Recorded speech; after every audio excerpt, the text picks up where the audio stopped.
Welcome to the Bitter Medicine Podcast, where it's all about Black empowerment.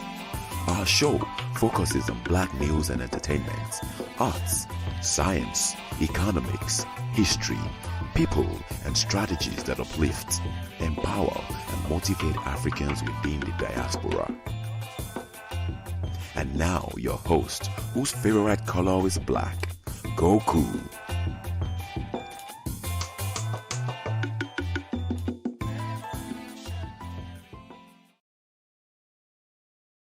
Welcome back to the Bitter Medicine Podcast. I am your host, Goku.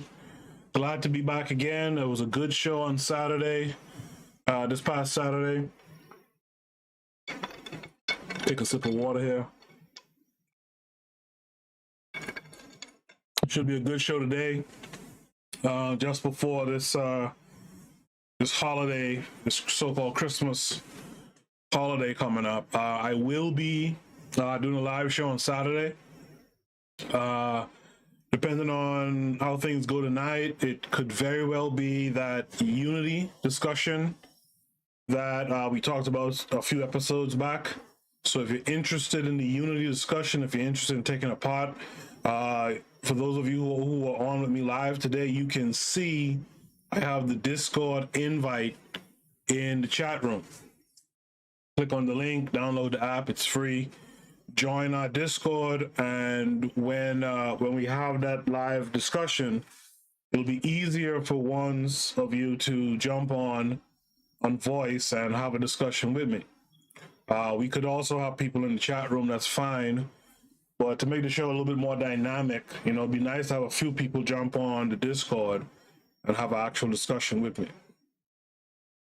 Today's show, we are looking at this paper on nation building and conflict in modern Africa. Again, these are episodes that I'm doing in support of the African-centered curriculum that you should care about, that I care about. As we've seen in a lot of these readings, it all comes back to the education that the people receive. If you want to be a nation, you have to teach nationalism. You have to teach patriotism. You have to, and for us, if you want an African nation, then it has to be an African-centered teaching, to our people, to our children and our adults. So here we are, nation building and conflict in modern Africa. Before I get into the paper, one last thing. I want you guys to make sure and check out other shows on the KWAZ network. This is DAX. You tune into the Harsh Reality Podcast, providing you with social commentary on the news affecting our community, only on KWAZ Radio. Peace, family. This is Oni, inviting you to listen to the Pro-Black Perspective, where Black problems are addressed with Black solutions.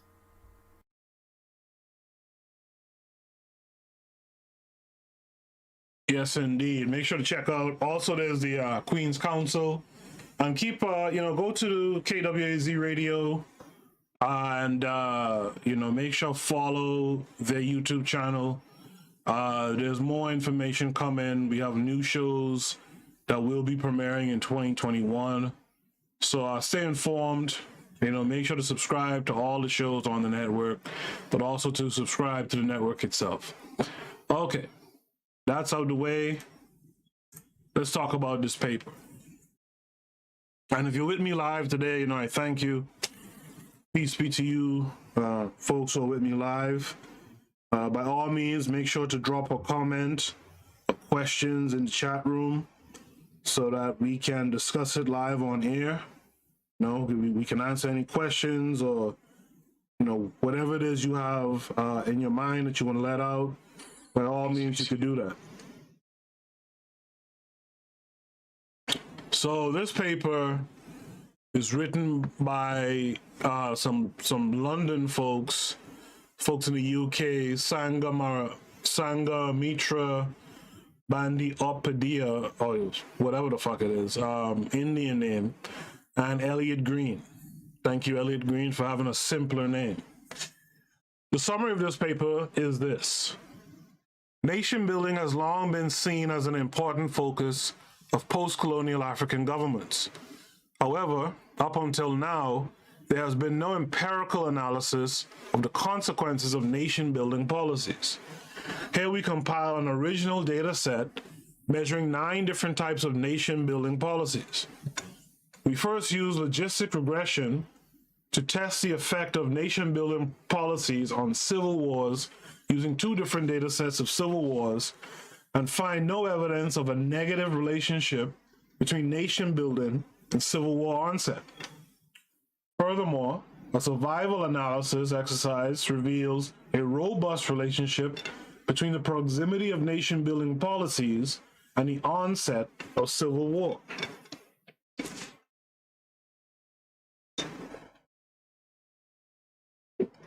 The keywords to this paper are interesting, conflict, nation building, Africa, sub-Saharan Africa.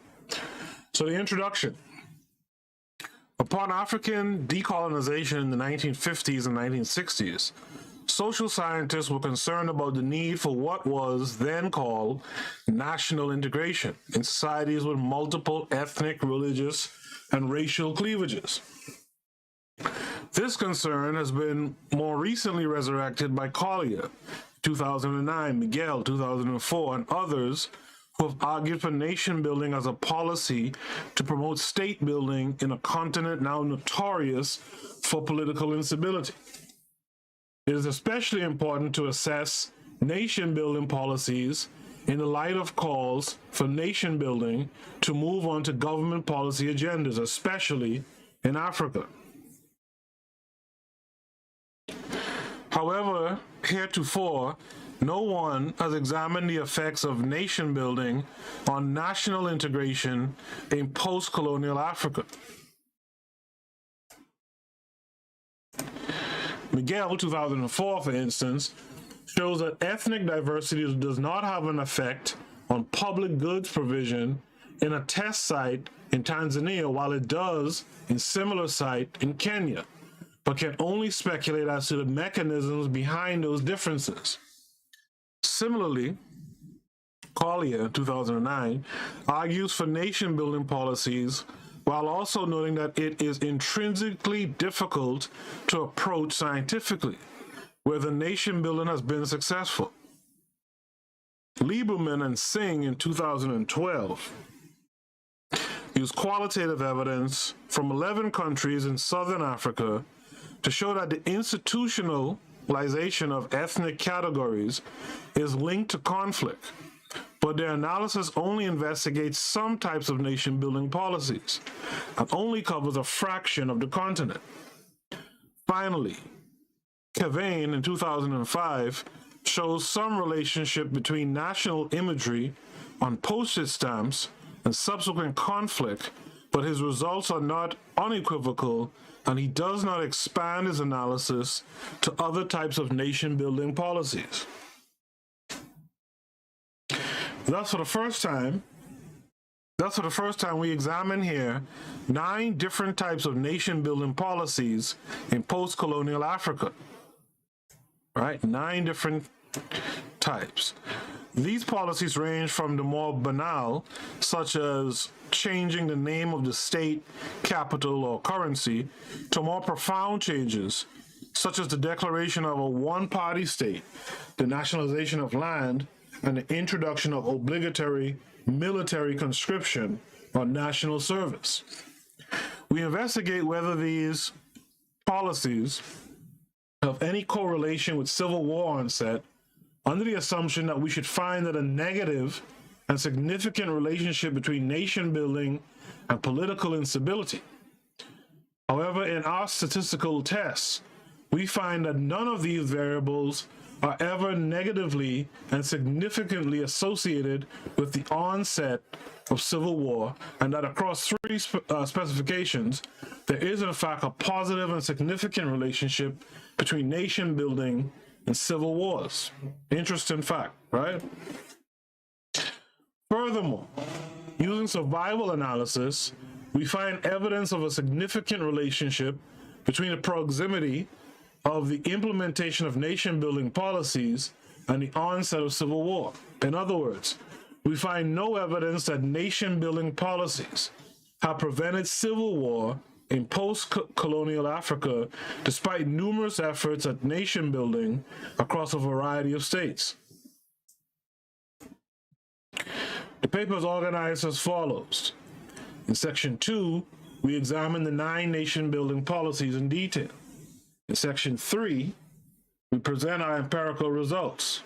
In Section 4, we discuss and interpret our findings, and in Section 5, we conclude.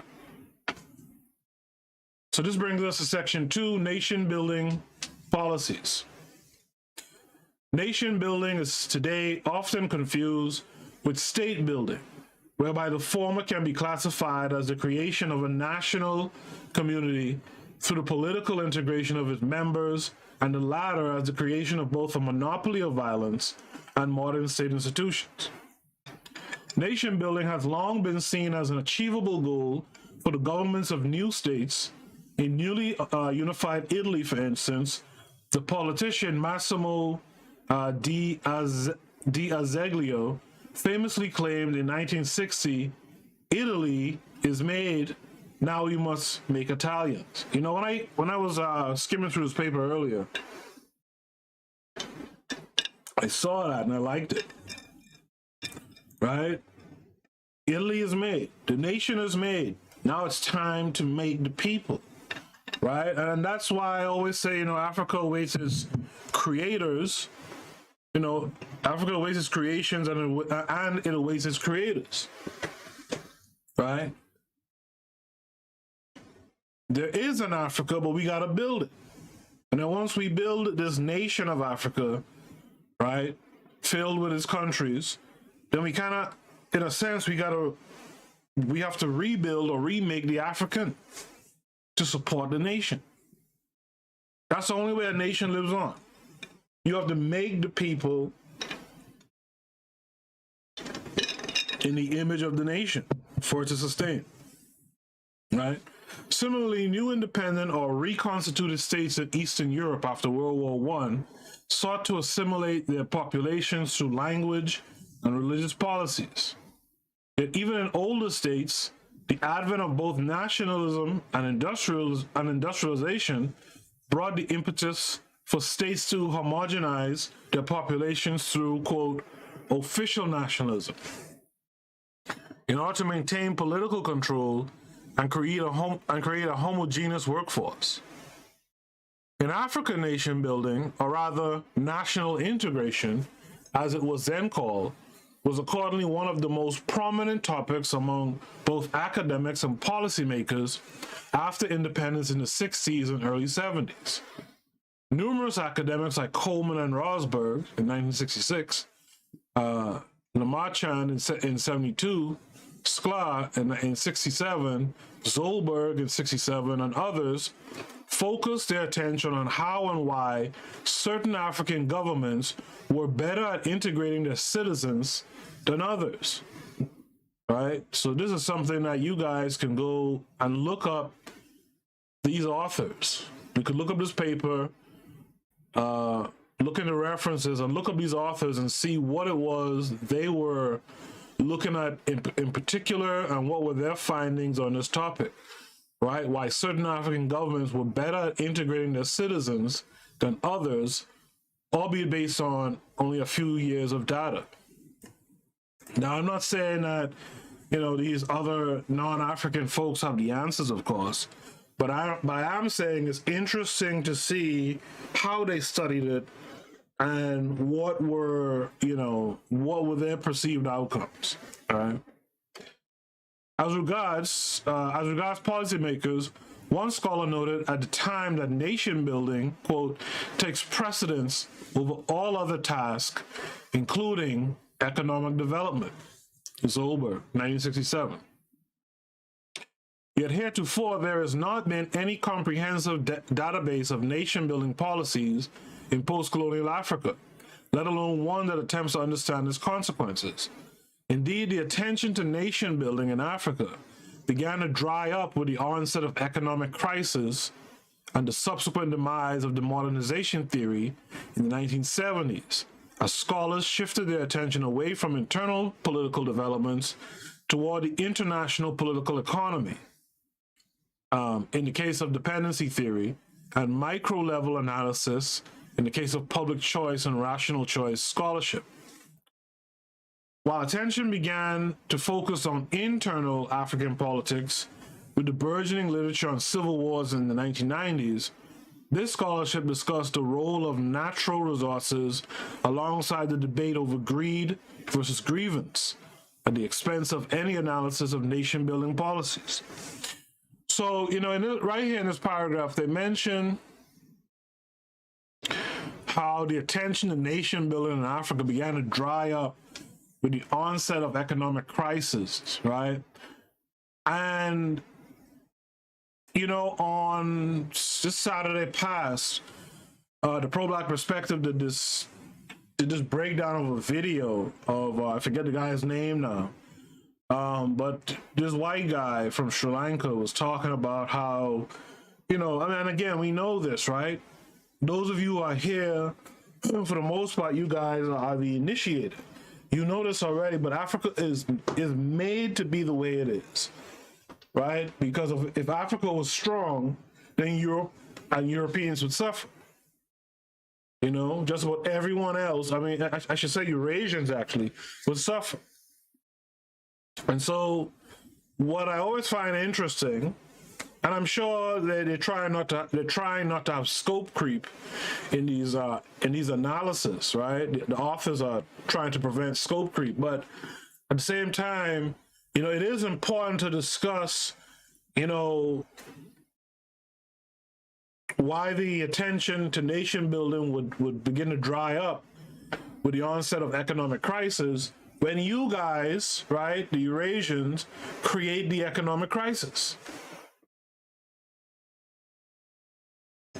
You intentionally keep Africa weak by keeping it impoverished, sick, etc.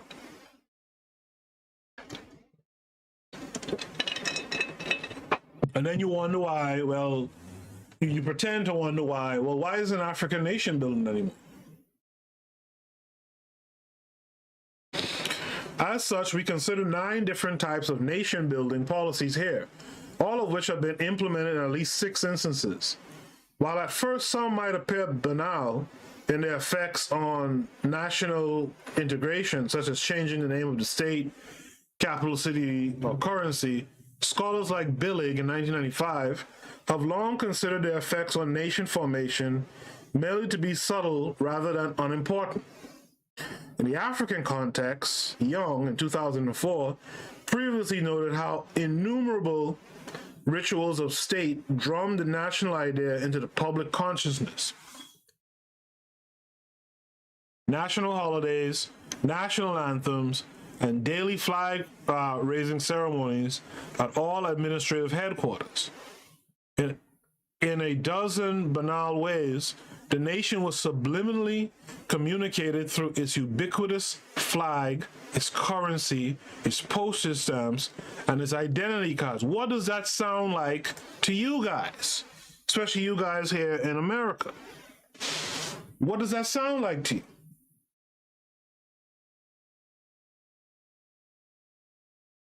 So this notion of black folks being a nation within a nation is silly. I like how the pro-black perspective puts it as a population within a nation.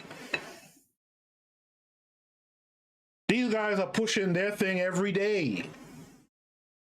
The flag, the currency, the stamp, the this, the that.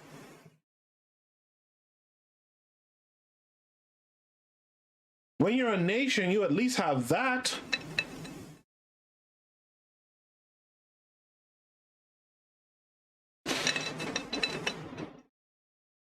You at least have that. And this could be called, oh yeah, I see, I was just about to say this, I see in the chat room, Pro-Black Perspective says propaganda. I was just about to say, this is like positive propaganda.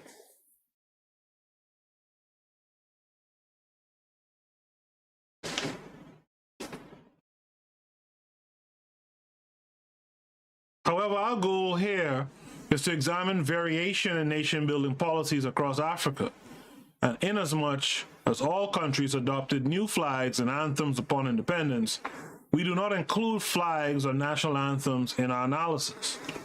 We thus start with the more banal aspects of nation building before moving to more overt and profound policies, such as the creation of one-party states and non-ethnic censuses.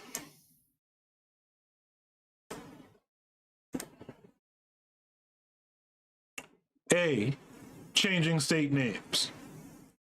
Governments of newly created states have often sought to name or rename their states in order to give them political and historical legitimacy among their citizenry.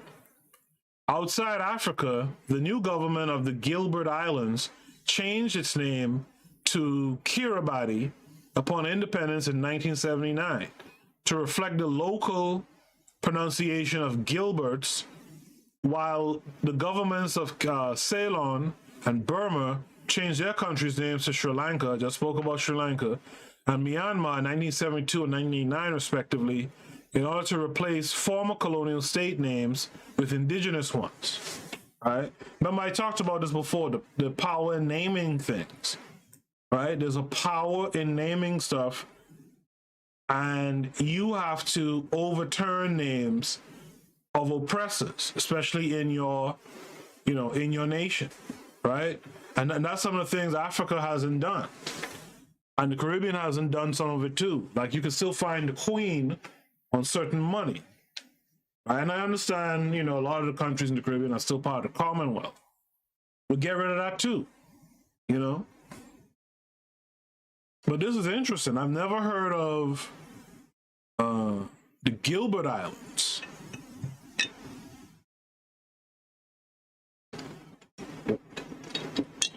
But look at why they changed the name, right? To reflect how the people pronounce Gilberts. It's interesting. Where was I? In Africa, governments have changed their state names largely for two related reasons.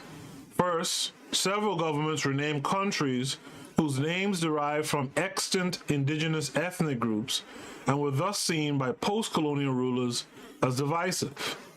For instance, Dahomey drew its name from a local pre-colonial kingdom in the southern part of the country, leading President Mathau Keraku's government to rename the country Benin in 1975 after the Bight of Benin. The Democratic Republic of Congo was similarly named after an indigenous ethnic group, the Congo. Thus, President Mobutu renamed the country Zaire in 1971 after the Portuguese corruption of the Congo word Inzadi, meaning large river, and Nkrumah did this as well. A second strategy was adopted by countries with names more directly associated with natural features or colonial history. In these cases, governments carefully chose more indigenous African state names, which could appeal to the pre-colonial past, but which had no contemporary ethnic relevance. For instance, Kwame Nkrumah's government changed the name of the Gold Coast to Ghana upon independence, despite the fact that the ancient kingdom of Ghana, which had reached its height in the early 11th century, had in fact been located in present-day Mali and Mauritania. Robert Mugabe's government also used the pre-colonial past, namely the great Zimbabwe medieval ruins, to rename Rhodesia upon independence in 1980. In Nyasaland, which the British had named after Lake Nyasa, President Hastings Banda renamed the country Malawi after a pre-colonial ethnic group known as the Moravi. Finally, in Upper Volta, which took its name from the Volta River, President Thomas Sankara renamed the country Burkina Faso in 1984, meaning land of the upright in the local Mosai and Diola languages. B.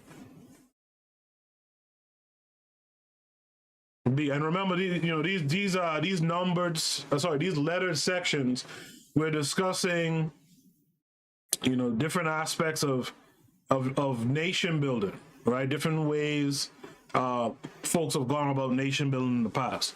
So B, changing capital cities' names and locations. Numerous governments have changed the location of their capital cities from coastal locations to inland sites more centrally located in order to make their governments more accessible to and representative of their entire citizenries. Outside Africa, the newly independent governments of both Australia and the United States created new capital cities in geographically central locations. While in Brazil, the capital was changed more than a century after independence from Rio de Janeiro to the more centrally located and specially built Brasilia in 1960. In Africa, President Nyerere relocated the capital of Tanzania from the coastal city of Dar es Salaam to more centrally located Dodoma in 1973, an act that clearly demonstrated his larger purpose of moving beyond inherited, localized identities. Right? And that's something a lot of Black folks around the world haven't done. You're still operating with the identity that the Europeans gave you. Peace to the chat room. I see Sister Renee has joined us. Peace to you. Peace to the pro-Black perspective, of course. And you guys know the deal already. Make sure to check out the pro-Black perspective and check out his organization. Ask how you can join, and then ask how can you help, right? In neighboring Malawi, President Banda also relocated the capital from the southern city of Zomba to the centrally located Lilongwe in 1965. While in Nigeria, the Gowon government moved the capital from coastal Lagos to the planned and centrally located city of Abuja in 1976. Other governments did not move their capital cities but renamed them instead, especially in cases where their former names were associated with colonial history. Outside Africa, this rationale has led to numerous name changes of major cities in India. Bangalore to Bengaluru, Calcutta to Kolkata, and Cochin to Kochi, and Pakistan, Campbellpur to Ottock, Port Sandaman to Job. Among others, in Africa, many governments have implemented similar name changes. For instance, in 1973, President Tombou Bai of Chad renamed the capital city from Fort Lamy, named after a French army officer, to N'Djamena, meaning place of rest in Arabic. Here we go with the Arabic. But imagine being in a country, right, and living under, the national name of a country that's named after a French army officer. Not even the greatest French army officer of all time, but just some French army officer.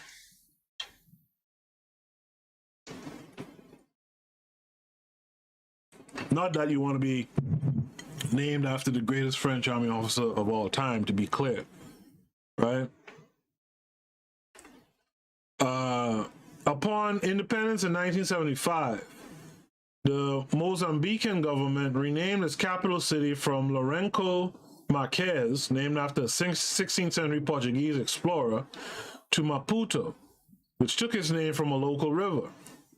Finally, in the DRC, President Mobutu not only changed the capital name from Leopoldville to Kinshasa, but also changed the name of other major cities like Albertville to Kelemi, Elizabethville to Lubumbashi, Luluaburg to Kananga, and Stanleyville to Kisangani. I mean, all those names you heard there for the Republic of the Congo.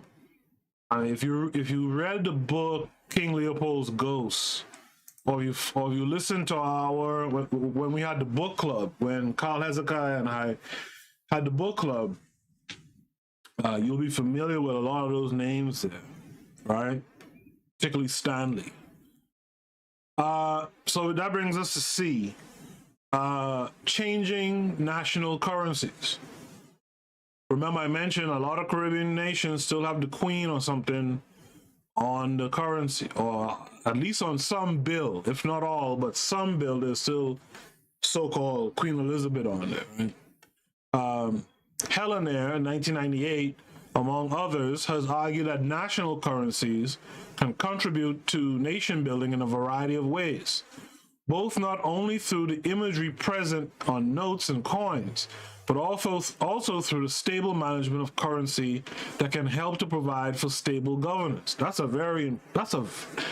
real good point that I think a lot of us would overlook. Like, if you look at like, I don't want to be inaccurate, so let me look it up. But if you look at like,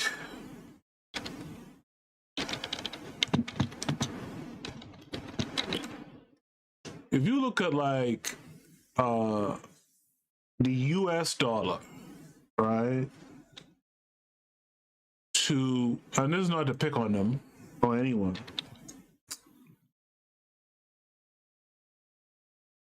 If you look at like the US dollar to a Jamaican dollar, it's like it's almost 145 to 1, right?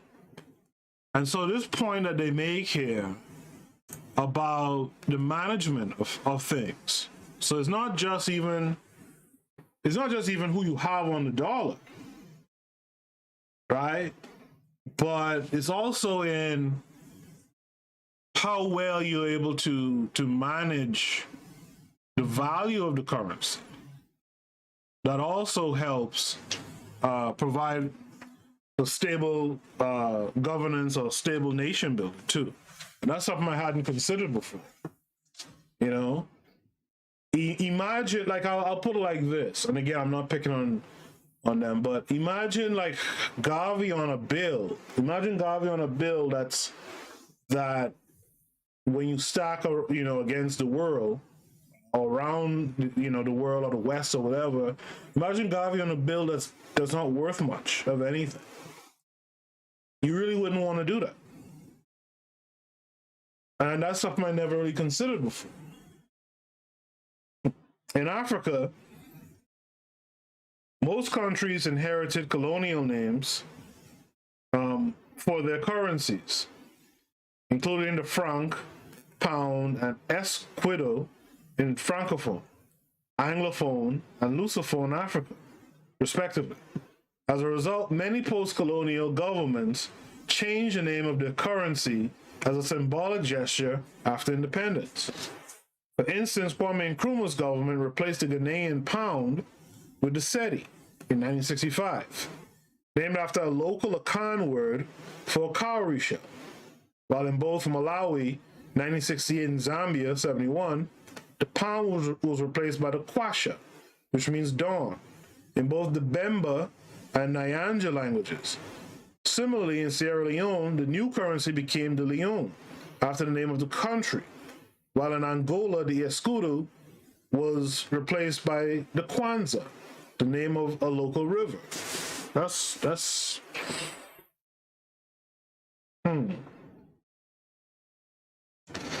interesting. And as you probably know, in ancient times, the cowrie shell was the common currency across the continent. Right.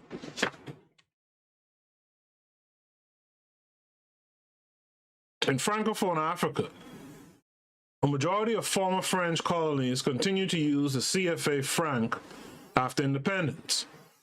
However, both of the former French colonies, which had never been part of the CFA franc zone, changed their currencies, with the Madagascar government adopting the Ariary, name of a pre-colonial currency, in 1961, and the Mauritanian government introducing the Oguia, a local Arabic dialect word for ounce, in 1973. Finally, 4 countries in southern Africa, which had formerly used the South African rand, created new national currencies as well, with Swaziland introducing the Lilan Jenny money in Swati in 1974, and Botswana adopting the Pula, blessing or river, in Setswana. Right, that's what Pula means, in 1976, followed by the Lesotho Loti and the Namibian dollar in 1980 and 1993, respectively. In all cases, these new currencies were pegged to the rand upon their creation, which meant that the currency change was purely symbolic in nature. All but Botswana still retain this peg to the present day. Interesting.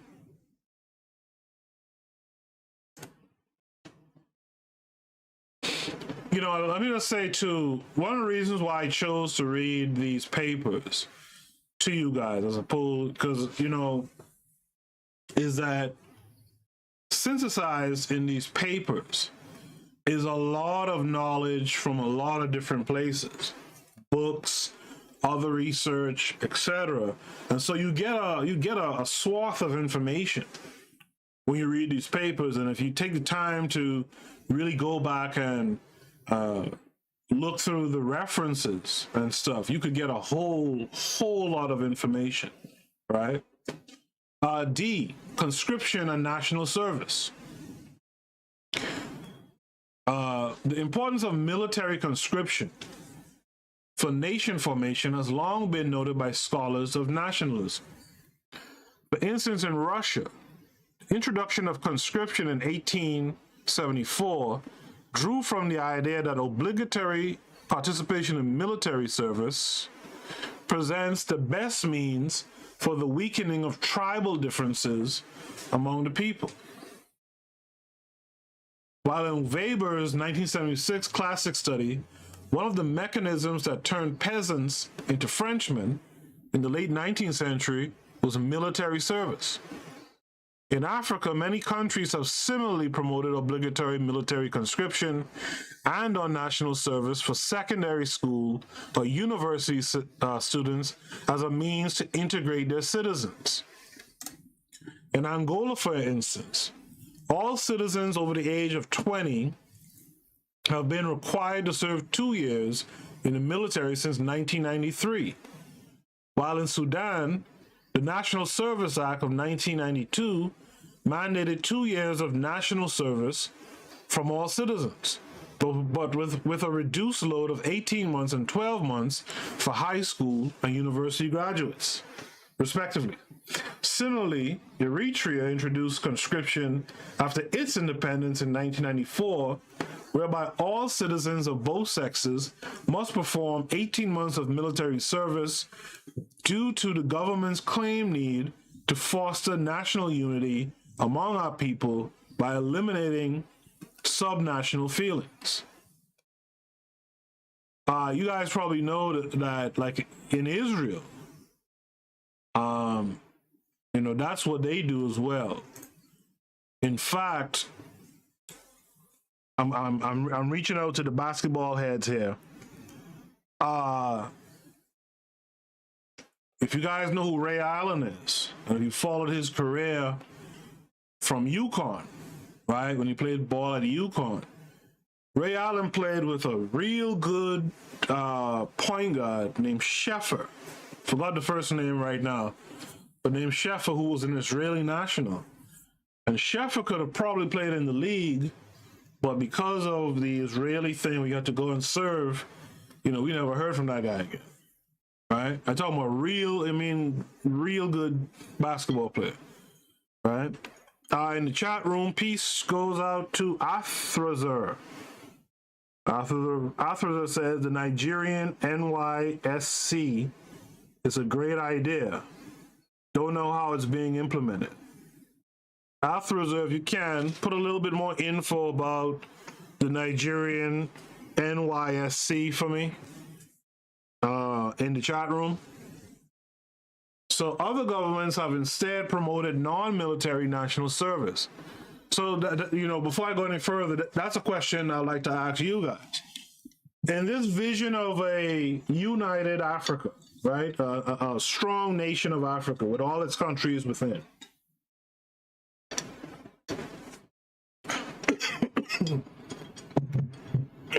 sorry, water went down the wrong tube.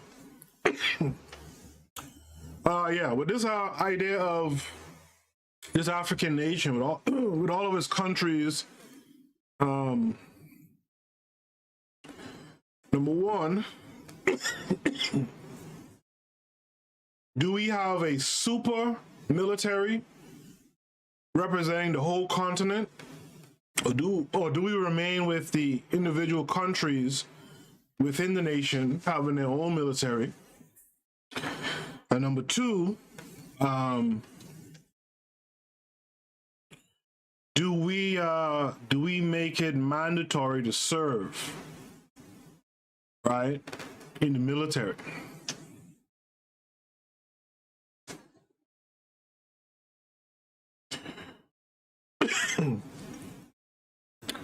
Other governments have instead promoted non-military national service. For instance, Haile Selassie's government created the Ethiopian University Service in 1964, which mandated a year's break of schooling for all university students between 3rd and 4th years to serve in a rural area for 1 year. The Ghanaian government started a political education course in 1961 for secondary school students. By 1971, students were instead sent to join the National Popular Militia, whose explicit purpose was to guard national frontiers and patrol public morality. The Zambian National Service, which previously only drew primary school graduates, was redesigned in 1975 to enroll all university students for 20 months alongside teachers and party leaders for shorter periods of time. Finally, in Nigeria, all university students were required from 1973 to join the National Youth Service Corps, which was designed to promote national unity by posting students for 1 year to a state other than their own.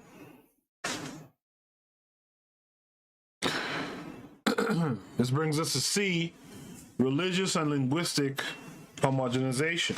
In the chat room, Arthur said, I guess NYSC means the National Youth Service Corps, non-military service corps for Nigerian youth. Wikipedia says the National Youth Service Corps is a program set up by the Nigerian government to involve Nigerian graduates in nation building. Okay, so yeah, I can see where that's a good I can see what Arthur means when he says it's a great idea. We'll have to look at and see how it's being implemented. Maybe that's a paper or something I can find and talk about that in a future episode. Right? Thanks for that information, Arthur. And that's the thing, guys. If you listen to the playback, it's cool.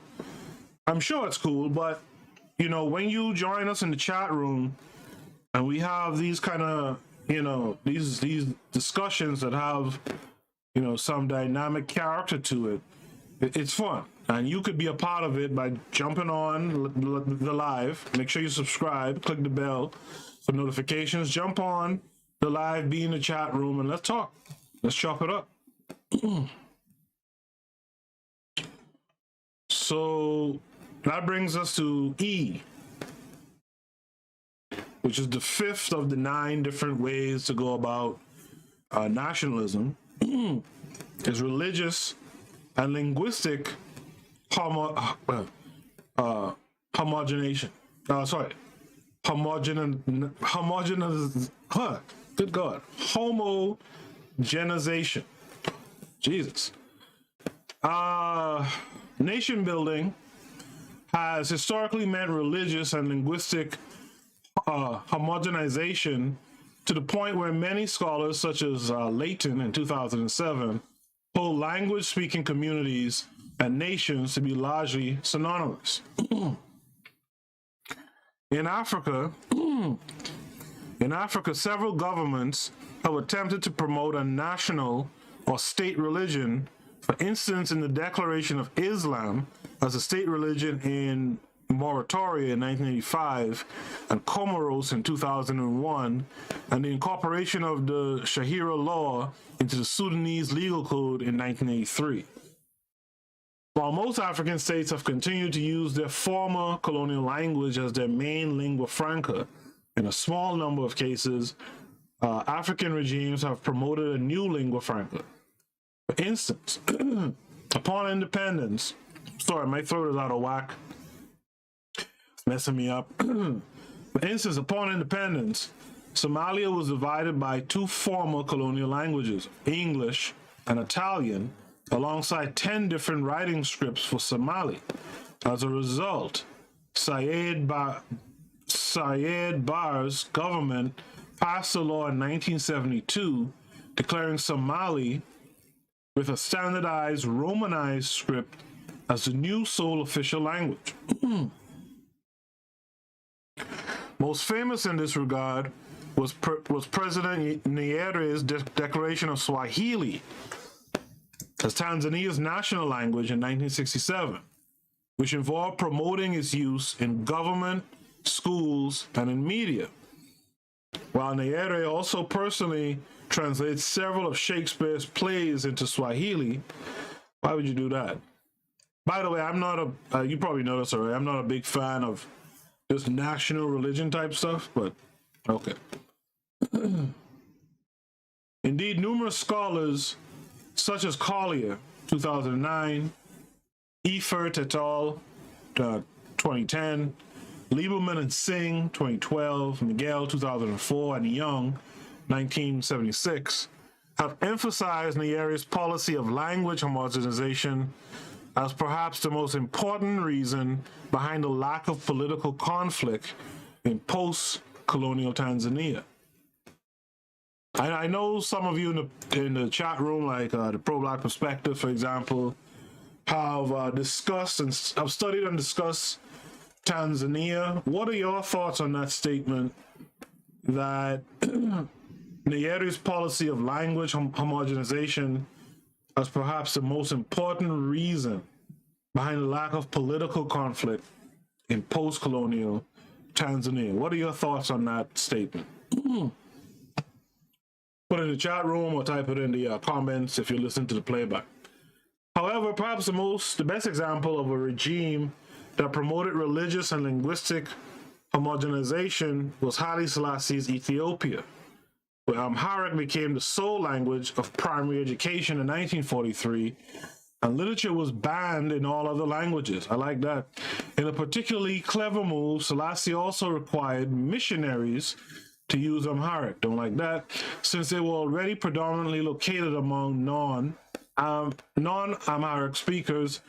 They thus became the workhorses of Selassie's national integration project.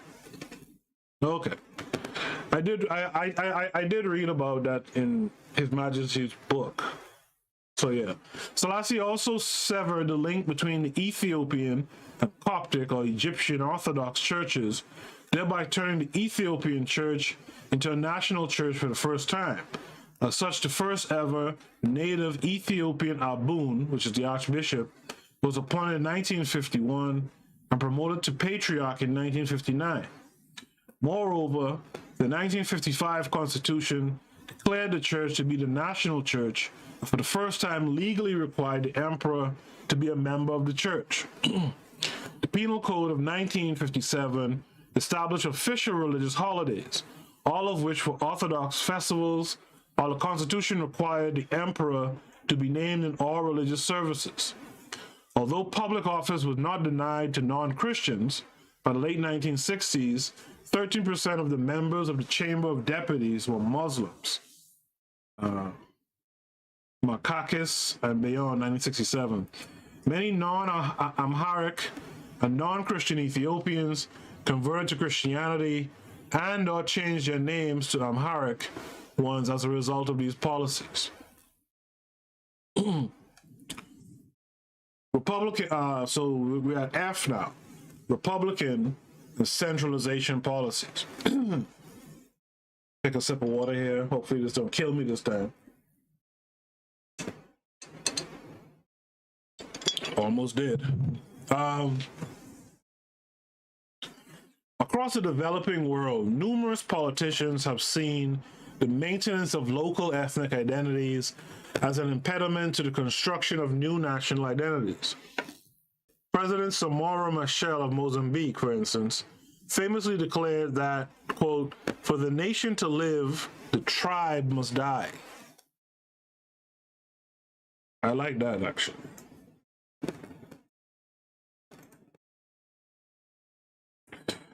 For the nation to live, the tribe must die. Thus, many leaders attempted to abolish traditional kingdoms and federal systems that retrenched ethnic identities. To take one non-African example, after the Taliban were overthrown, Afghanistan saw a vigorous debate over whether to adopt a federal or unitary constitution, with those in favor of the latter winning out in large part due to concerns about political disintegration along ethnic lines. In Africa, several independent states inherited a monarchical head of state who had historically ruled on behalf of only some of the citizenry and who was thus a potentially divisive figure. In Central Africa, both Burundi and Uganda became independent with a traditional king as the head of state, only to see subsequent governments abolish both monarchies in 1966 and 1967 respectively. In Ethiopia, the emperor was seen as biased toward the Amharic ethnic group, and thus the Derg, who took power in 1975, also abolished the monarchy in one of its first acts.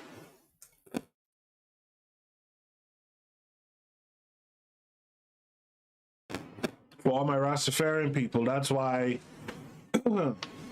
all those children of His Majesty and stuff were in England and parts of America all spread out. Federalism has also been seen by various regimes as an impediment to the construction of a unified national identity. For instance, after the United Nations promoted the creation of the Federation of Ethiopia and Eritrea in 1950, Haile Selassie dissolved the union and re-centralized Ethiopia in 1962. In neighboring Sudan, President Nimere's government similarly abolished the Southern Regional Government in 1983 that had been formed as part of the 1972 Addis Ababa Peace Agreement. In the DRC, President Mobutu abolished the federal system in 1965 as one of his first acts of office, while President Johnson Agi Ironsi abolished federalism in Nigeria during his brief tenure in office in 1966. Finally, in Cameroon, which became independent in 1961, with separate federal states for English-speaking West Cameroon and French-speaking East Cameroon, President Ahidjo declared a unitary state in 1972 and changed the official name of the country from the Federal Republic of Cameroon to the United Republic of Cameroon. This brings me to G, the one-party states. Historically, political parties were seen by both governments and political thinkers like Hume and Rousseau as factional and not conducive to nation building. More recently, many leaders across Africa banned opposition parties in what they claim were efforts to reduce political factionalism and unite their countries by both banning ethnic-based associations and creating a single political organization open to all citizens. As such, many former French colonies, such as Guinea, 1958, Mali, 1960, Niger, 1960, and Upper Volta, 1960, became one-party states immediately upon independence. In several states, the creation of a one-party system allowed leaders more space to pursue nation-building policies. For instance, in the DRC, President Mobutu banned political party activities upon taking office in 1965, outlawed ethnic associations in 1968, and promulgated an official ideology of authenticity in 1971. President Ahidjo's government similarly declared a one-party state in East Cameroon in 1962 and in West Cameroon in 1966.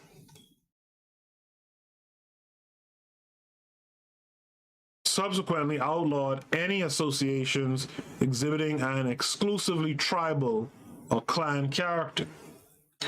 One-party states were not, however, limited to French-speaking Africa. Most notable among the Anglophone countries was Kwame Nkrumah and his Convention People's Party, CPP, in Ghana. After declaring famously that Ghana is the CPP and the CPP is Ghana. You down with CPP? Yeah, you know me. Nkrumah created a one-party state in 1964, followed by a perfunctory referendum with 99.9% support. Kenneth Kaunda declared Zambia one-party state in 1972, particularly in response to the creation of political oppression parties along ethnic lines, namely the African National Congress, dominated by Isla and Tonga, and the United Progressive Party, dominated by Bemba. More recently, President Museveni of Uganda promoted a no-party system of government upon taking office in 1986, whereby candidates could not be sponsored by political parties due to the concern that political parties had previously divided citizens along both religious and ethnic lines.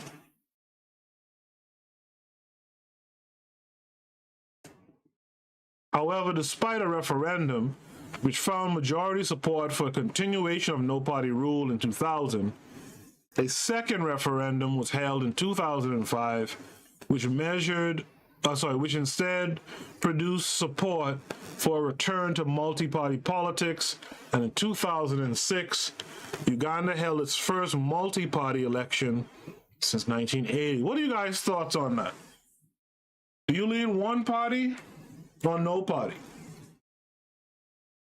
What are your leanings on that? One party or no party? Obviously, this excludes, a multi-party system. But what are your leanings? Is it one party or no party? Let me know in the chat room. Let me know in the comment section what you prefer. Shout out to the couple of you who are here with me tonight. I appreciate it. As I continue. So we're at H.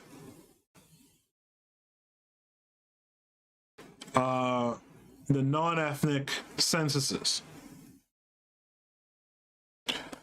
Various governments have used their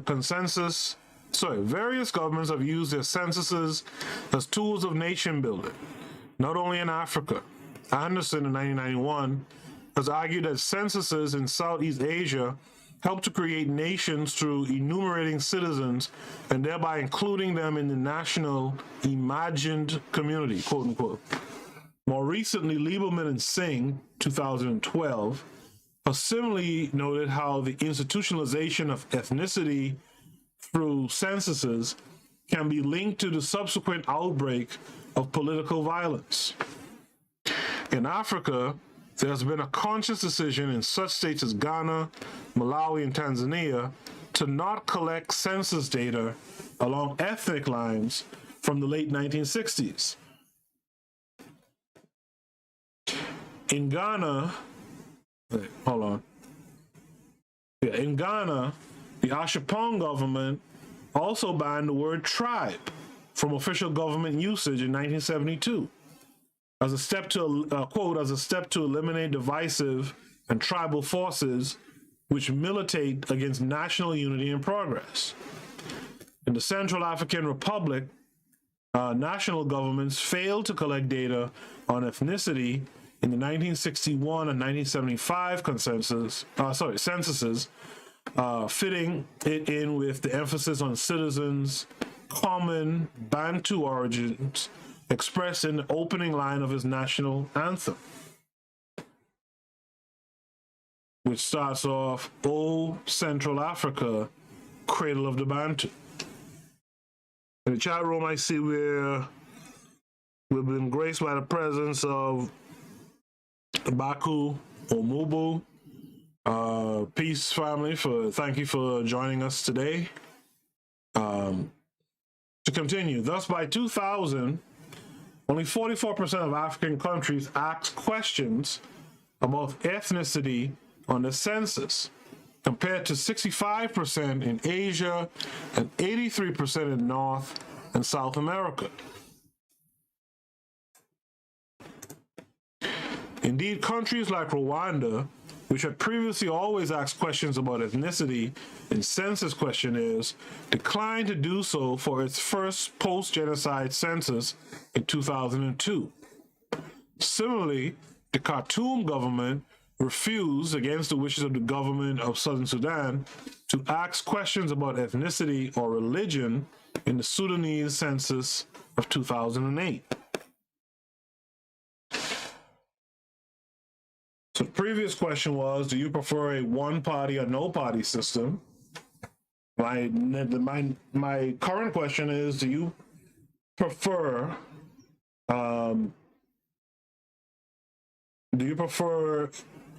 in a nation, right, to not take tribe and ethnic and religious information in your census? Do you run the risk of not meeting the needs, right, of some of your people because they are part of a particular tribe or religious group, and you didn't take stock of their numbers, right? So which way do you go? Ignore those details, right? And again, this goes to this conversation of unity that we should have, and I really need to sit down and plan it out. Right, this conversation that we have upcoming in regards to unity, this is something that we have to think about.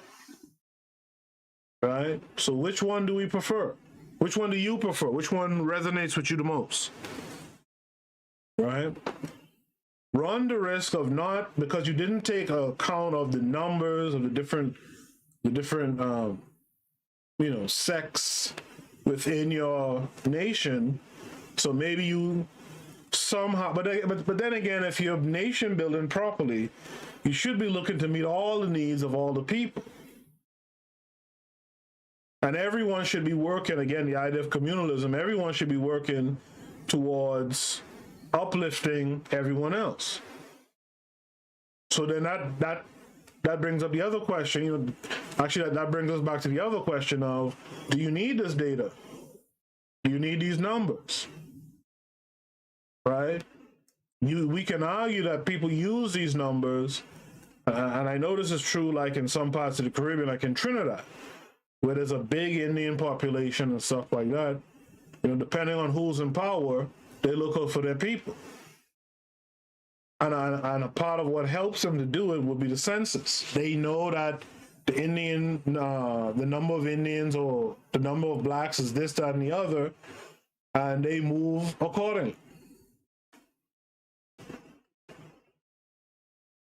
I think there might even be some of that going on in Jamaica as well. So this brings us to land nationalization. Concerns that land is held unequally and that such inequality has potential to disrupt nation-building policies has been a common reason given by various modern governments interested in land reform policies. In China, for instance, Sun Yat-sen's interest in land reform was part and parcel of his early nationalist policies, while post-colonial land reform policies in such countries as Burma, Singapore, and South Korea were designed both to alleviate political tensions and to promote economic growth. In Africa, colonial rulers designated land laws according to what they saw as customary law, whereby each ethnic group had its own tribal chief who controlled the group's land. As such, African states reached independence with land rights tied to ethnic identity, leading many subsequent regimes to promote land nationalization in order to depoliticize ethnicity, harmonize and simplify the legal code, and promote the mobility of citizens. Indeed, in Ghana, one major impetus behind nationalization in 1962 was Nkrumah's worry that land revenue in southern Ghana had been used to support the pro-federalism and overwhelmingly Ashanti-based national liberation movement. In a similar fashion, Tanzanian and Sudanese land nationalization in 1963 and 1970, respectively, went hand in hand with the wholesale abolition of traditional leaders. In Nigeria, land policy prior to nationalization was a legacy of its dual colonial heritage, with land in northern Nigeria governed by the state, while in the south it remained under customary tenure. The 1978 Land Use Decree, however, created a single system of land tenure, with subsequent opposition from the traditional rulers whose land rights have been abolished. More recently, in Eritrea, the government nationalized all land in 1994 with an explicit emphasis on encouraging mobility between regions and making land available to all citizens of either sex above the age of 18, quote, without any discrimination of sex, religion, tribalism, and side. This brings us to Part J, other nation-building policies. These 9 different types of nation-building policies do not capture the full range of policies implemented by various nationalist African governments. For instance, many governments focused their education policies on promoting nation building.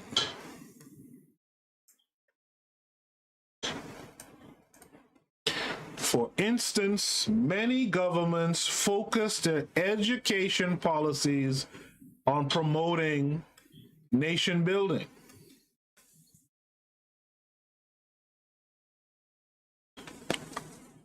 Thus, in Kenya, a 1975 curriculum guide noted that education in Kenya must foster a sense of nationhood and promote national unity. Quote, while a secondary school history syllabus asks students to, quote, demonstrate patriotism and national pride.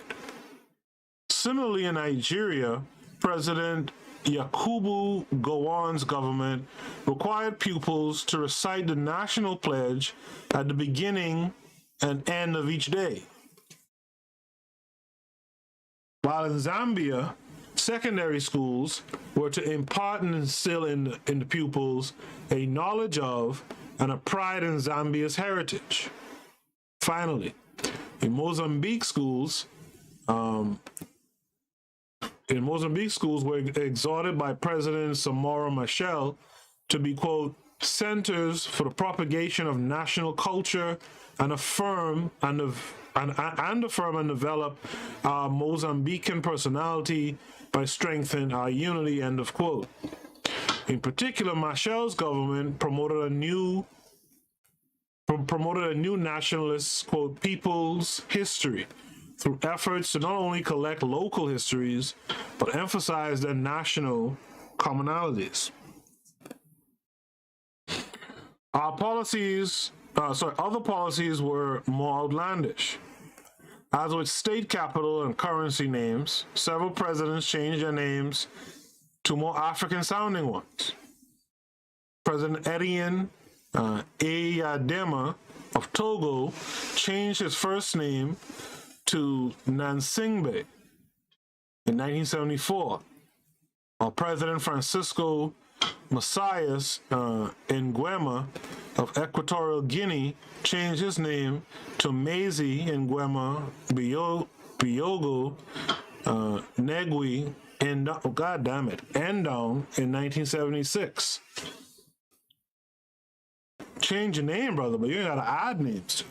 In Zaire, President Mobutu created the Abacoste national dress from the French, which is down with suits, which he then mandated as the national business suit for men, while banning Western dresses and skirts for women in favor of the pagni, the traditional long dress. Okay. Is that really that outlandish, though?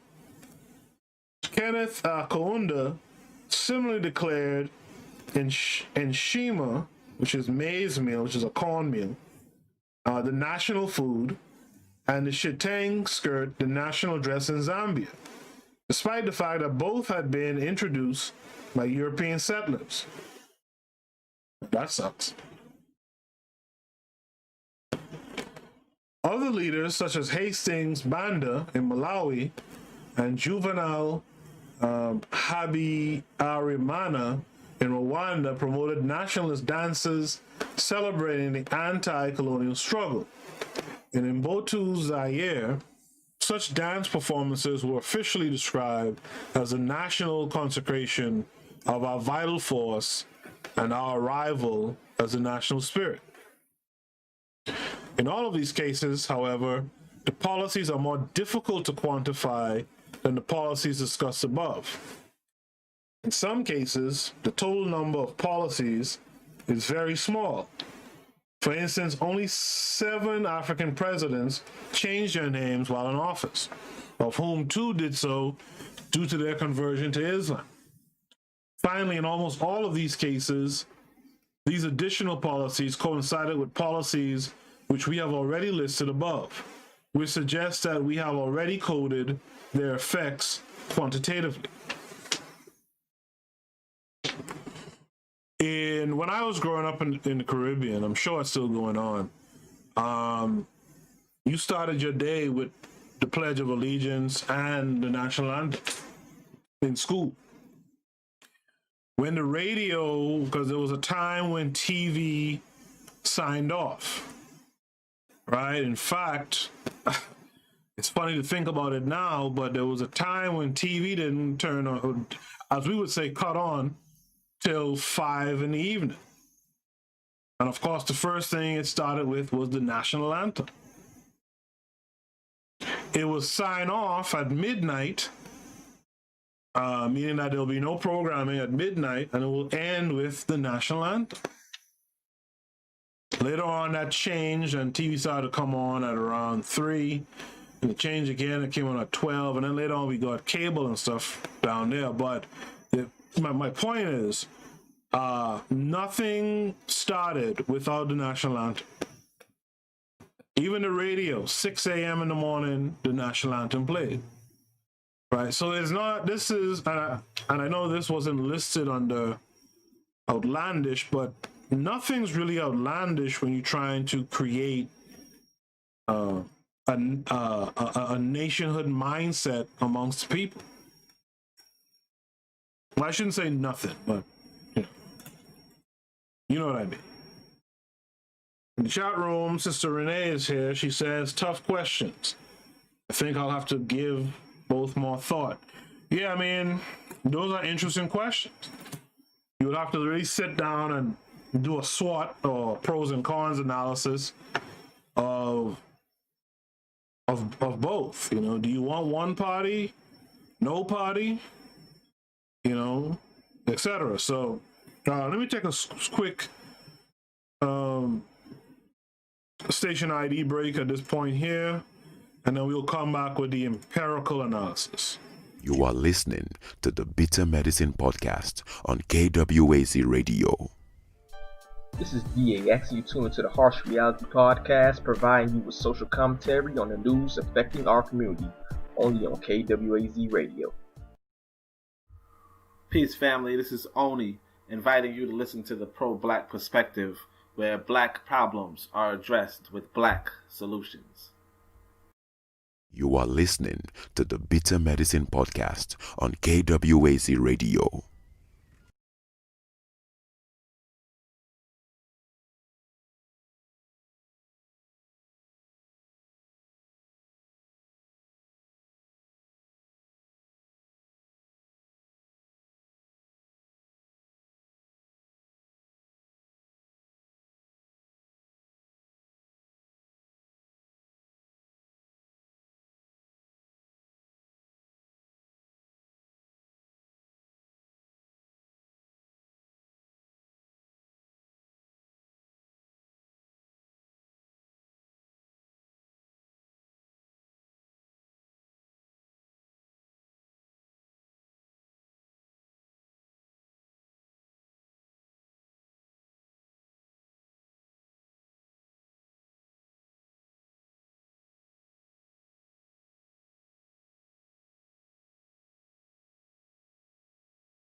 Sorry, I think I was paused all that time. Damn it.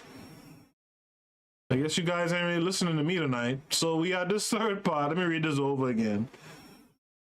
We're on this third part, empirical analysis, right? The data set. In this section, we describe the data set and the variables that have been constructed for empirical analysis of the relationship between the onset of civil wars and nation-building policies. The dependent variable is the onset of civil war, which is a binary variable taken from Farron and Layton 2003 dataset from 1945 to 1999. We updated the dataset through 2007 by using data on Civil War onset from the most recent UCDP/PRIO armed conflict dataset.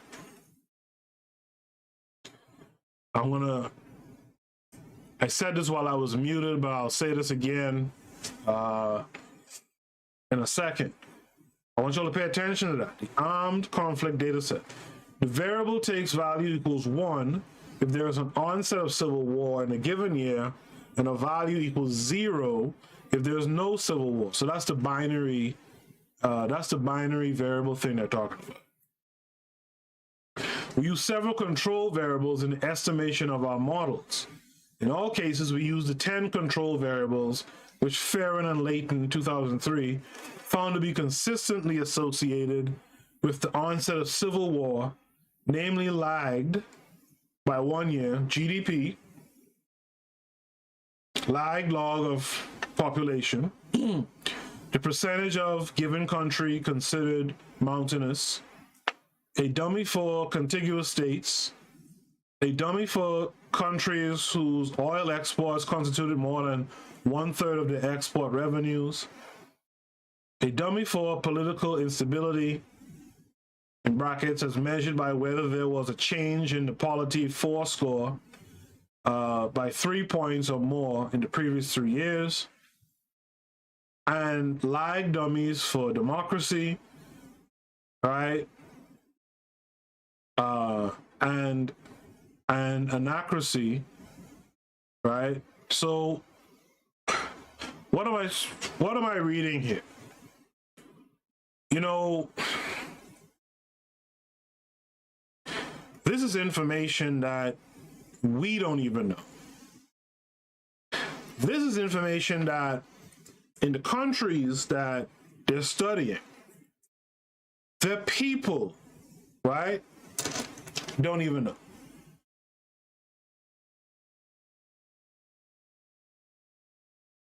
Right?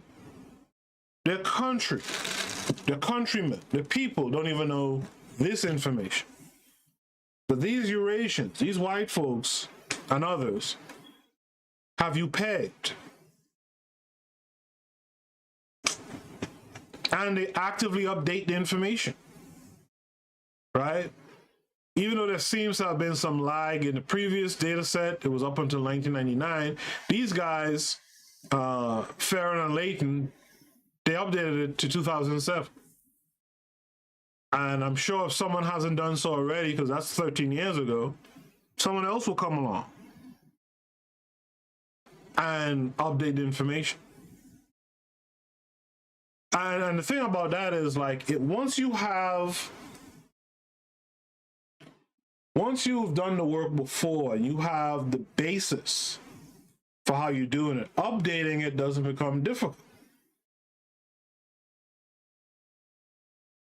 Once you have information from 1945 to 1999, updating to 2007 is not difficult.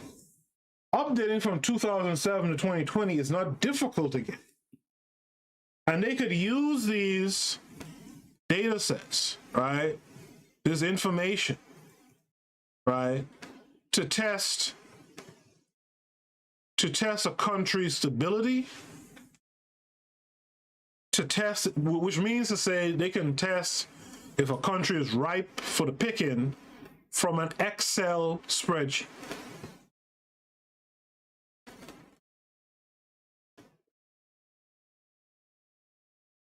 Our main independent variables, the nation-building policies described in Section 2, are measured in two ways.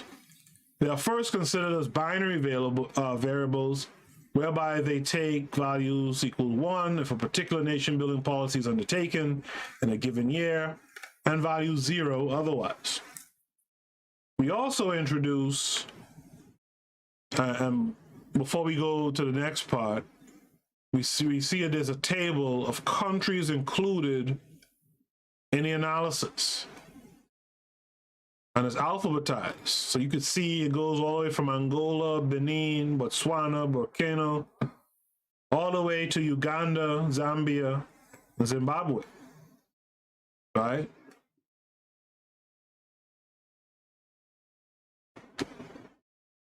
Right? Which is like almost 40 countries. Right? Actually, wait. Yeah, like 42 countries. Right? Think about what that all means. How well you're studied, and what that means. Table 2 shows descriptive statistics of nation-building policy.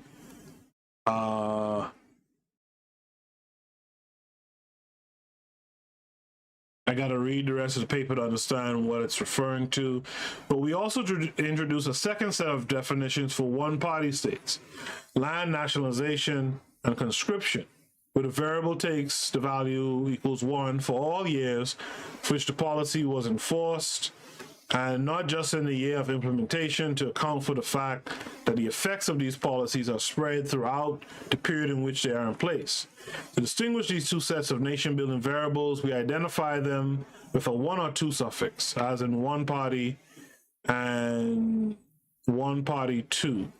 So 1 and one party 2. The full data set is available from the authors, by the way. See that? The full data set is available from the authors. So if you care to, supposedly, you can reach out to the authors and look at and get the full data set. To correct any potential problems due to reverse causality, we took a closer look at the data to see if there were instances where policies and wars started in the same year. In the Ferrer and Layton data set, we found 2 such instances, namely Angola in 1975 and Sudan in 1983.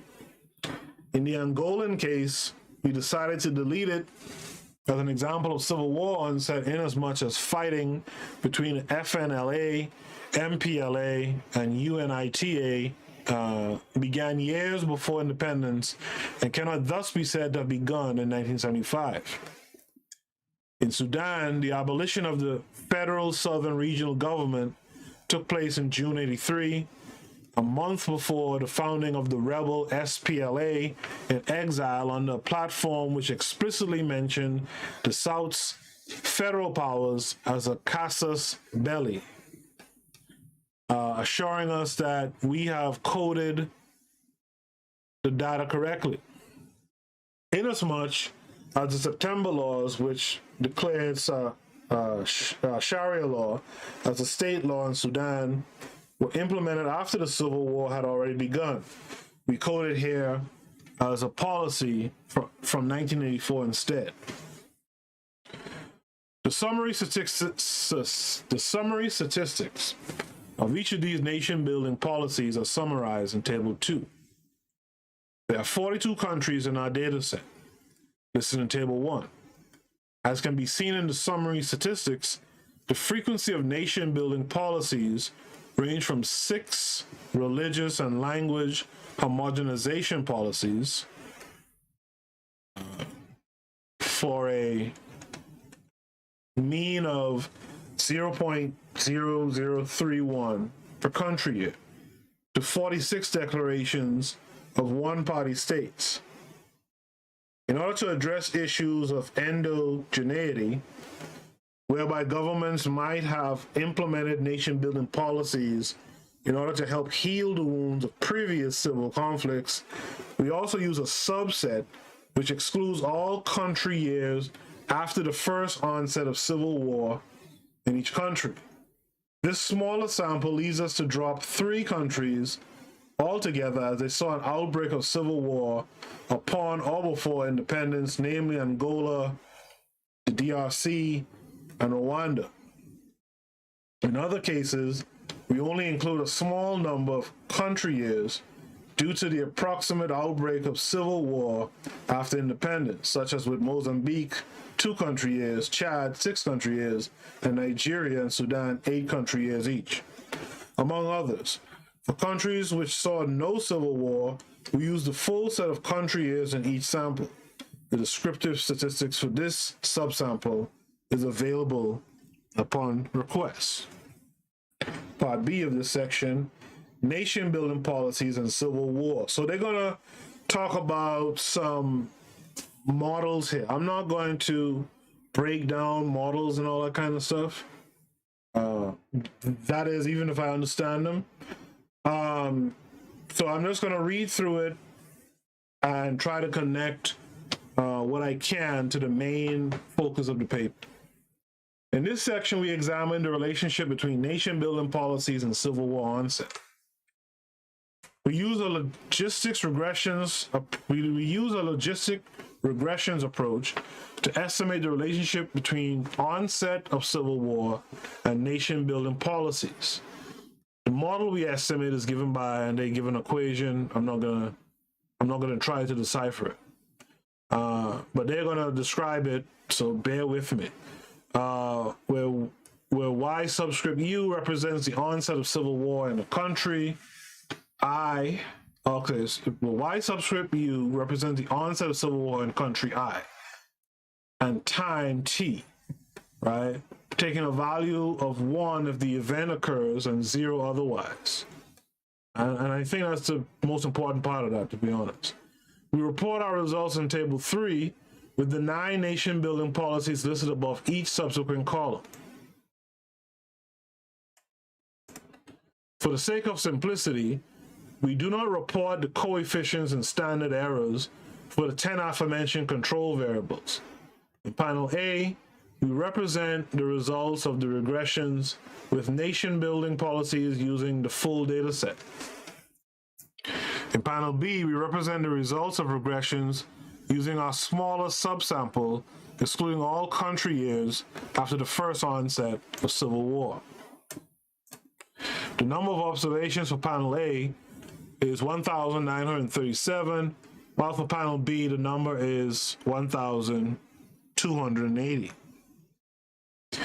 For some of the models we have run, we have encountered the problem of separation. This problem is commonly encountered by statisticians using binary response models. It occurs when the presence of one or more covariates explaining the model perfectly predict the outcome of interest, that is, the dependent variable. In such cases, the econometric software is typically unable to generate estimates of the parameters of interest because standard logistic regression generates infinite parameter estimates and standard errors. Okay, I could hear the people signing off as I read this stuff. Firth in 1993 proposed a solution known as penalized likelihood logistic regression by introducing a bias term into the standard likelihood function used to generate parameter estimates for logistic models, blah, blah, blah, blah, blah. You know what? I'm not going to go through all these models too much. Let's just get to the point of what the data fleshes out. How about we do that? So I'm going to go to section 4, the interpretation, right? I'm going to skip the remainder of that section. We really don't need to talk about covariance. We don't need to talk about, 5% levels and all that type of stuff. Let's just get to the interpretation. We have had 2 main findings. First, not only and by the way, if you want this paper from me, you can look it up and try to get it yourself, or if you want it from me, you can ask me where to find it. Join the Discord, ask me where to find the paper, and if you want, you can go through that section on your own. But we're going to continue to part 4 of the paper, which is the interpretation. We have 2 main findings. First, not only do the logistic regressions show no negative relationship between nation-building policies and Civil War onset, but for land nationalization for both samples and religious language homogenization for the large sample, we find a positive and significant relationship. So they're finding that there's no negative relationship between nation-building policies and Civil War onset.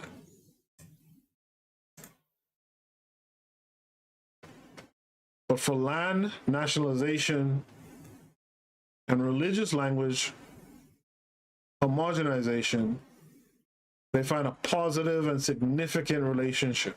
Okay, so this will be interesting. Second, using survival analysis, we find a significant relationship between the proximity of the implementation of nation-building policies and Civil War onset.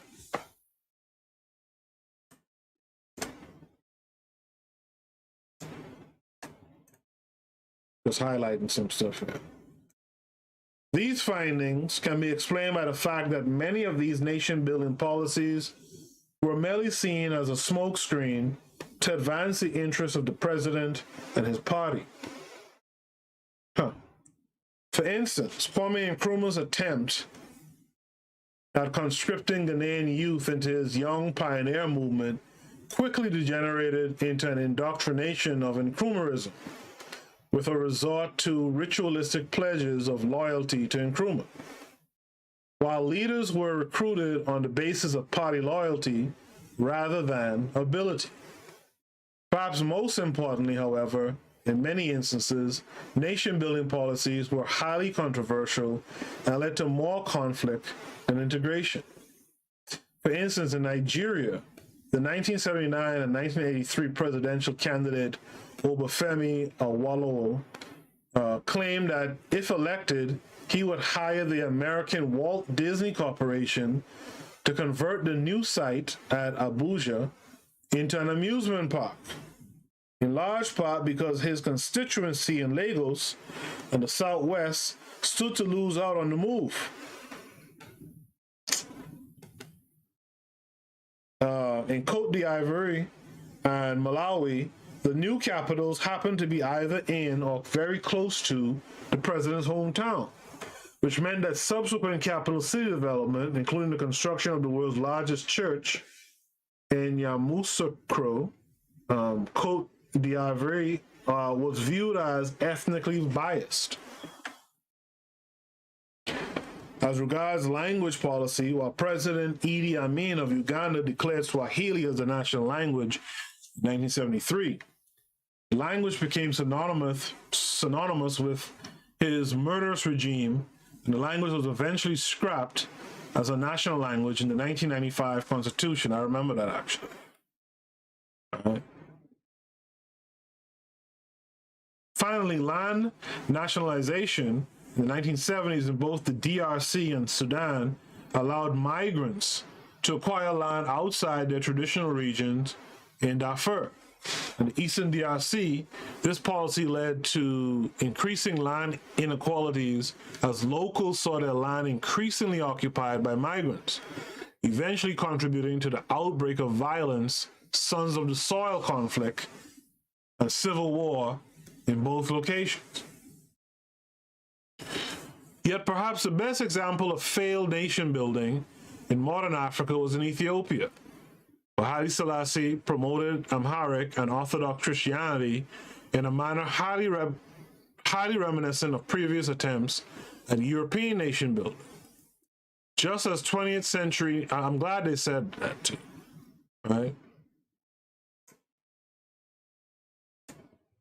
Again, if you follow these folks' structure, just as 20th century nation building attempts in interwar Poland and elsewhere not only failed to assimilate ethnic minorities but antagonized them instead, so too did Selassie's policies of centralization and linguistic and religious homogenization draw large amounts of ire from ethnic minorities in Ethiopia, especially in Eritrea. As a result, Meles Zenawi's regime not only allowed Eritrea to secede from Ethiopia, but also created an ethno-federal system in the 1990s with provisions for freedom of religion and the right of each federal state to declare its own official language. So again, I ask a question. What does this unity that we always hear about and talk about, what does that look like? What are the steps?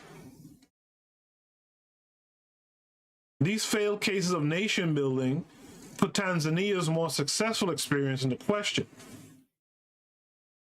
In contrast to Miguel, 2004, and others who suggest that Tanzania should be a model example of nation building within Africa,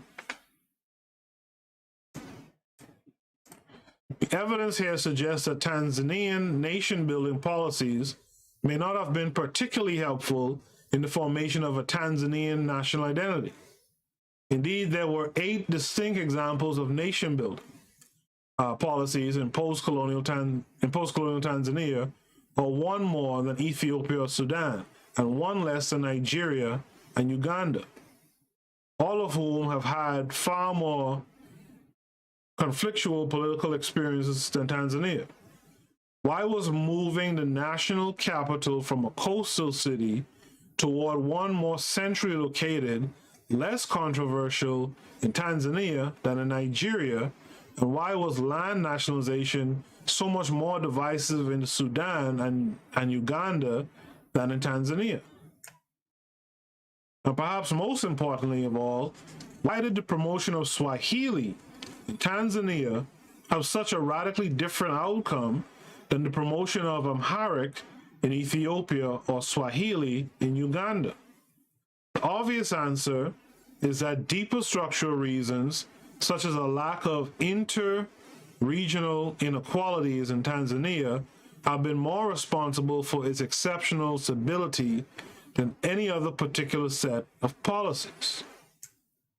Okay, that's interesting.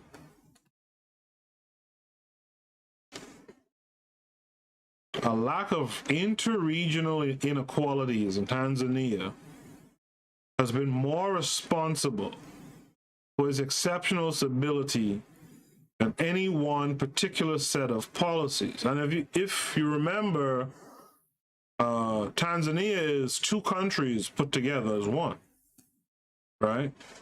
So that's interesting.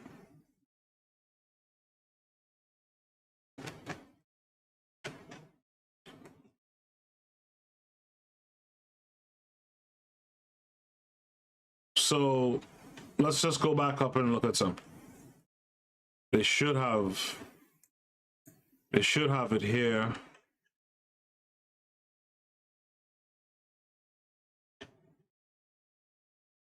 Oh, they don't have it here? I would have expected them to show the rankings. I would have expected them to show rankings here, but it seems like they didn't. They only talk about it.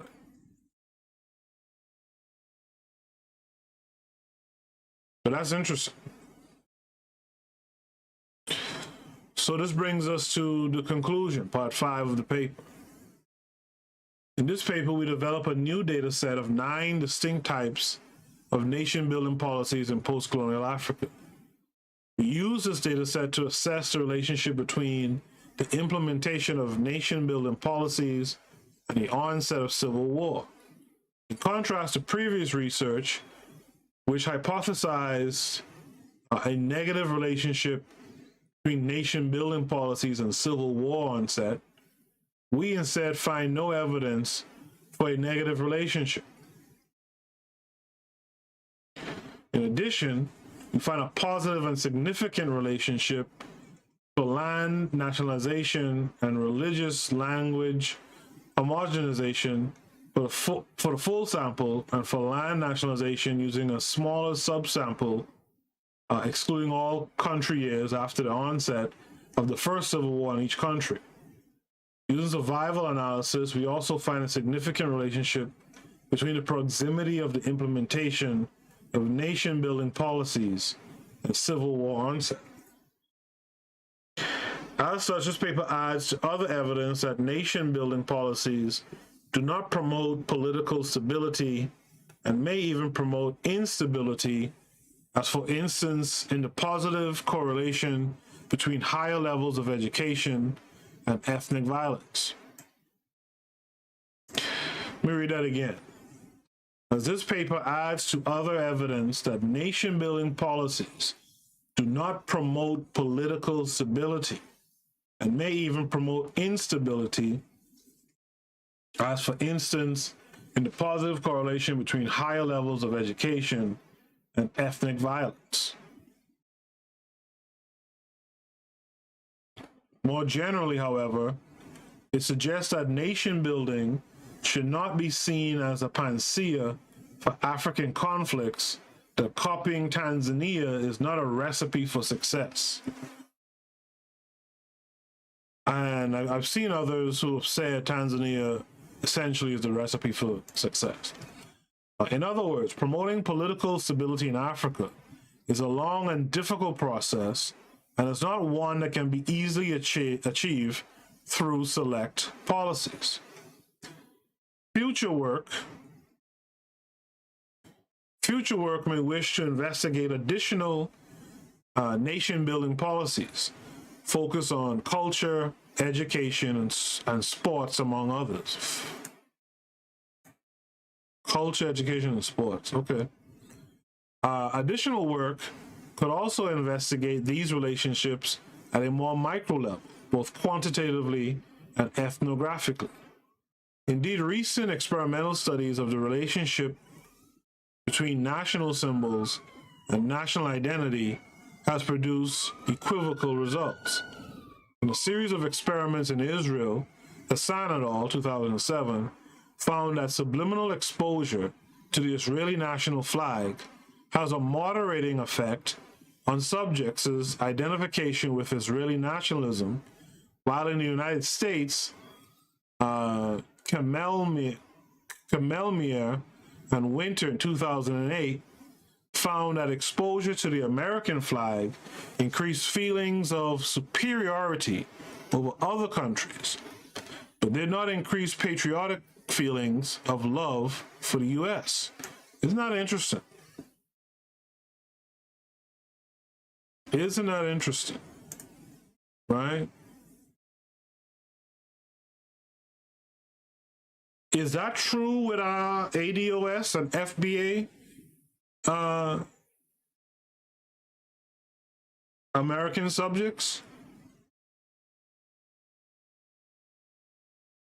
Is proximity and this overexposure to the American flag, which we see ADOS and FBA clinging to now more and more, I'm sure it has increased the feeling of superiority, because you hear their talking heads, down talking Africans and Caribbeans, etc. Right? But is it true that patriotic feelings haven't increased? I don't know. Finally, similar work could examine other parts of the post-colonial world, such as Latin America in the 19th century, to see if these relationships differ across time and space. So that kind of was an abrupt end, because I didn't go through the section that broke down the models and all this stuff. But what I wish I did have, maybe it's in the section with the models in word form.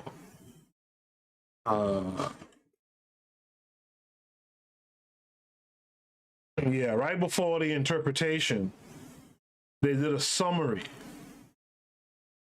And what I wish they would have done was kind of listed in order these African countries, right? In some type of order.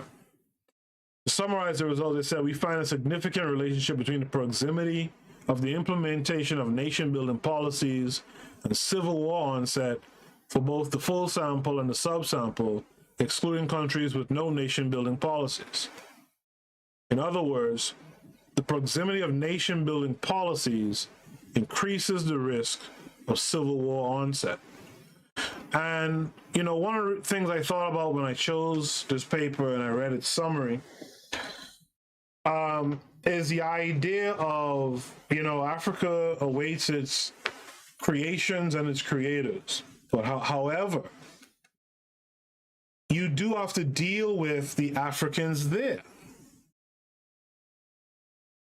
And so what are we going to do to deal with, creating a nation, implementing nation-building policies? I'm talking about those of us from outside the continent looking to go back and help solve Africa's problems. right? If we're helping to solve the problems, then we should have a voice in the implementation of its nation building policies, or you know. So what do we do then when the Africans of the continent on the land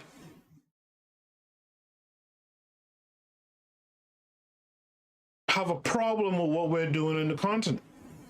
Now, I have put forth in the past, if you're going to the continent to solve problems and you're actively solving those problems, the people will be more receptive to you. So to me, that's one of the, that will take away the worry.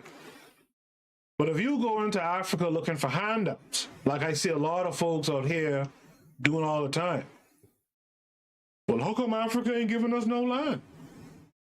And no citizenship and all that? I mean, dude, what are you giving Africa?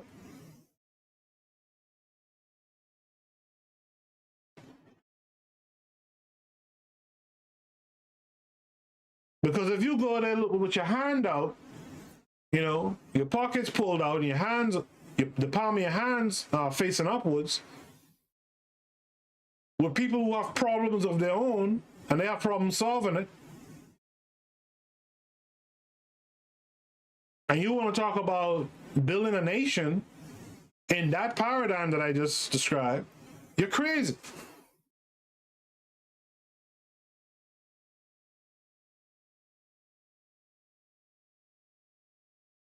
So listen, the reality of it is, right, you gotta have a plan. And your plan, has to be well thought out and sensible.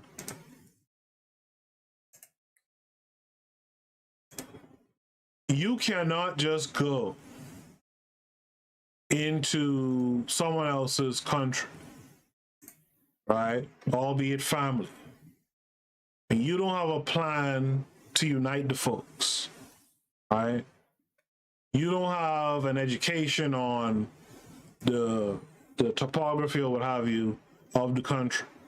And this is what we got to start. This is why the education is so important, right? We got to start pushing an education that links us back to the continent. Those of us who are outside the continent, and in fact, even those in the continent, we have to push an education that links us, that grounds us, right?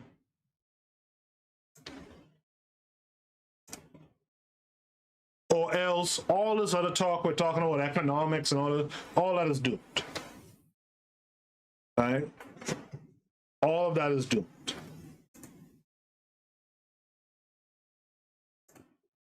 In the chat room or in the playback, let me know, what are your thoughts on this paper tonight? What do you think? What are your thoughts on this paper that we read tonight? I mean, as you read the paper, you get the suggestion that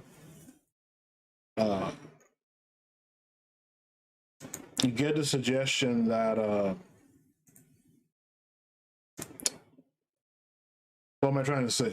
You get a suggestion that African states haven't done much to promote a cohesive or like a cohesive sense of national identity, right?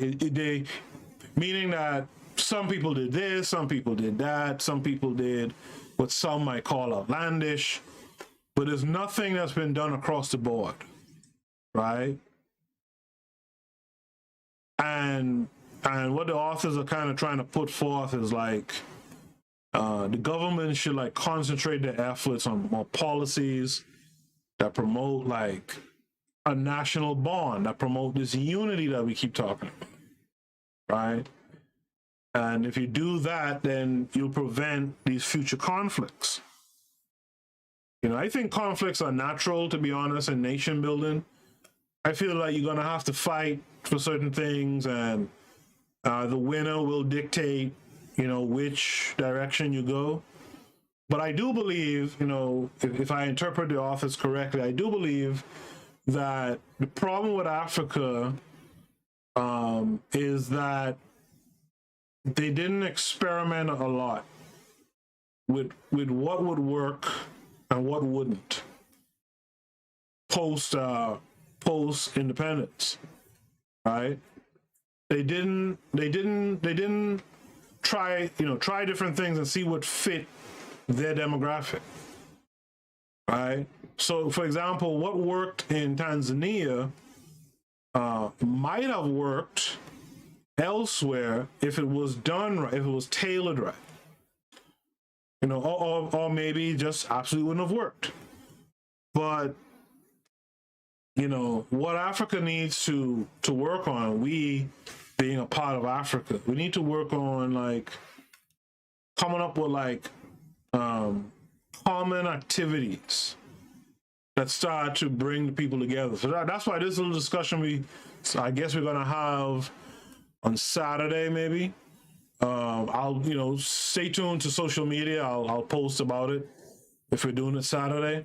Saturday will be a good time to do it. It's Kwanzaa week. But we gotta really talk about what are we doing to promote this unity?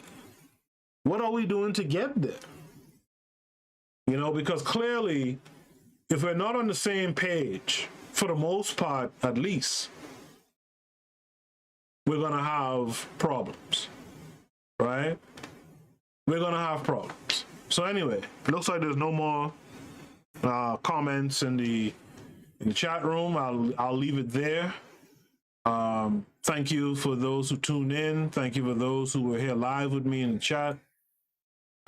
Until next time, which should be Thursday night, peace to all of you.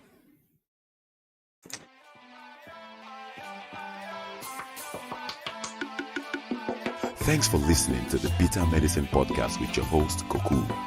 If you like what you just heard, we hope you pass along our web address, bittermedicineblogs.com, to your friends and colleagues, and share our show to all your social media. Be sure to check out our archive section on our website for previous podcasts. This has been a KWAZ radio production.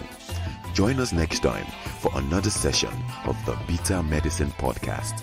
Follow us on Facebook at Bitter Medicine Show, Twitter, Bitter Meds, Tumblr, Bitter Meds, Instagram, Bitter Medicine.